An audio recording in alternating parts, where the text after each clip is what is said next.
Have you ever wondered what would happen if you stopped eating for a month? Our bodies are incredible machines, but even machines need fuel to function. For us humans, that fuel comes from food. Food performs three vital roles in our bodies.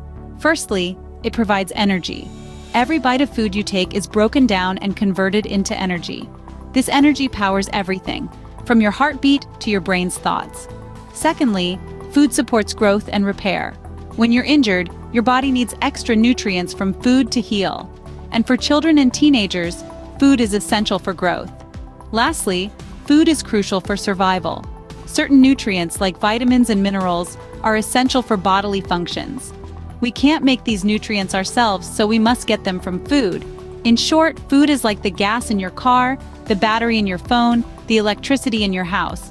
Without it, things start to shut down. Now let's dive into the changes that begin to occur if you stop eating altogether. A minute without food doesn't seem like much, does it? In the grand scheme of things, it's a mere blip. In that first minute, your body is blissfully unaware of the absence of incoming food. It's busy, after all, breaking down and utilizing the nutrients from your last meal. Your digestion is in full swing, your blood sugar levels are steady, and your energy levels are stable. It's business as usual in your body. But what happens after an hour without food? An hour without food might make your stomach growl, but what's really happening inside your body? Well, it's interesting to note that the body is a dynamic entity, and it starts to respond to the absence of food pretty quickly. After an hour, you might start to feel a little peckish. This is largely due to the release of a hormone known as ghrelin. Ghrelin, often referred to as the hunger hormone, is secreted by the stomach when it's empty. Its primary role is to stimulate appetite and promote fat storage. Yes, your body is already preparing for the possibility of a prolonged period without food, even if you're just running a little late for lunch. But don't worry, these initial feelings of hunger are not a sign of immediate danger. Your body is well equipped to handle short periods without food. It's simply starting to adjust and prepare for the potential need to tap into stored energy reserves. Now, imagine a full day without eating. Let's see what happens. 24 hours without food, your body starts to get serious. It's no longer a simple waiting game for your next meal. Your body begins to realize that it needs to tap into its backup plans. The first thing it does, it starts to break down stored fat for energy, a process known as lipolysis. This is your body's way of ensuring that it can keep functioning even when food is scarce. As lipolysis kicks in, the liver begins to convert fats into ketone bodies. This state, known as ketosis, allows your body to use these ketones as a source of energy. It's a clever survival mechanism that helps to keep you going when food is not an option. But here's the thing, this is just your body's initial response. It's designed to keep you going for a short while, not forever. So what happens when you extend that to 3 days? 3 days without food and your body is in survival mode. By this point, your body has adjusted to its new reality. No incoming food. It begins to dig deeper into its reserves, pulling energy from stored fat and breaking down muscle tissue to fuel its vital functions. The liver kicks into high gear, producing ketones, a type of fuel derived from fat. This is a process called ketosis, and it's why some people embark on ketogenic diets. But in this scenario, it's not a lifestyle choice. It's a necessity. Meanwhile, your body is also breaking down muscle tissue. It's not ideal, as muscles are crucial for strength and mobility, but your body is prioritizing survival above all else. The protein from these muscles is converted into glucose to keep the brain and other vital organs functioning. As you can see, your body is a remarkable machine, capable of adapting to extreme conditions. But what if you push this even further, say, a week without food? A week without food is a serious test for your body. By now, the body has gone into survival mode, tapping into stored fat reserves for energy. This leads to significant weight loss. But remember, it's not the healthy kind of weight loss. It's your body consuming itself to stay alive. You might also experience extreme fatigue as your energy levels plummet. Even simple tasks can become daunting. Your body is conserving energy, so you're likely to feel sluggish and weak. Psychologically, you're not out of the woods either. With your brain deprived of its preferred fuel source, glucose, mood changes can occur. You might find yourself feeling irritable, anxious, or even down. But the human body is remarkable in its resilience. It adapts, survives, and endures, even under such harsh conditions.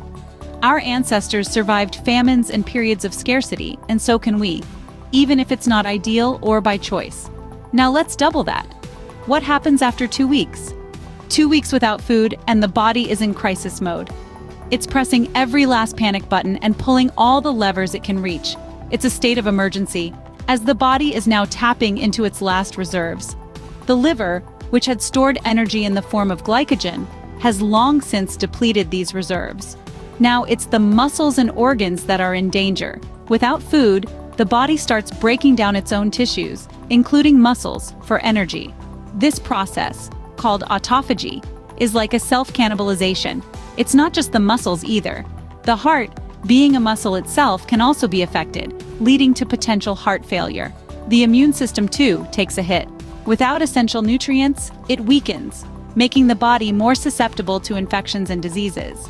The body is in a vulnerable state, with its defenses down and energy levels at an all-time low. Now, the big question: what happens after a full month without food? A month without food, it's hard to imagine, but let's explore the consequences. At this stage, the body is in full survival mode, having expended all stored fat and now breaking down muscle and organ tissues for energy. This process, called protein catabolism, can lead to severe muscle loss and organ failure. The heart, being a muscle, can weaken, leading to potential heart failure. The body's immune system also suffers, leaving you susceptible to infections and diseases. The lack of vitamins and minerals can cause a host of problems, from anemia to osteoporosis. Mental functions deteriorate due to lack of nutrients for the brain. In severe cases, this starvation can even lead to death. It's a dire situation that requires immediate medical intervention. The body is an amazing machine, but it cannot run indefinitely without fuel. So you've made it through a month. What comes next? Recovery from prolonged fasting is a slow and delicate process. It's not about rushing to the nearest buffet and feasting till you can't move. Instead, it's about being mindful and patient. Think of it as reacquainting your body with food. After a prolonged fast, your body is in a sensitive state. It's been using its stored resources for energy, and now you're about to introduce it to something new again.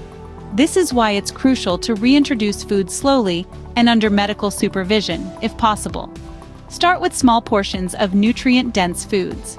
These are foods that are high in vitamins and minerals but relatively low in calories. Examples include fruits, vegetables, lean proteins, and whole grains. These foods will help replenish your body's depleted nutrient stores and aid in your recovery. It's also important to listen to your body during this time. If something doesn't feel right, seek medical attention immediately. To conclude, let's talk about some recommendations after such an extreme experience.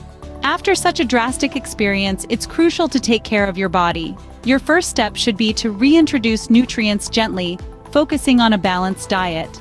Start with small portions of easily digestible foods like fruits, vegetables, and lean proteins. Gradually increase your intake, allowing your body time to adjust. Next, regular checkups are essential.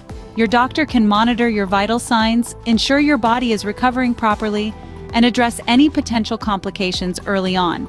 Don't neglect this part of your recovery journey. Lastly, don't underestimate the importance of mental health care. Going for such a long period without food can have psychological impacts. You might want to consider seeking support from a mental health professional to help navigate any emotional challenges that arise. Remember, food is fuel for your body, and without it, you can't function at your best. So, always prioritize nutrition and healthcare to keep your body in top shape.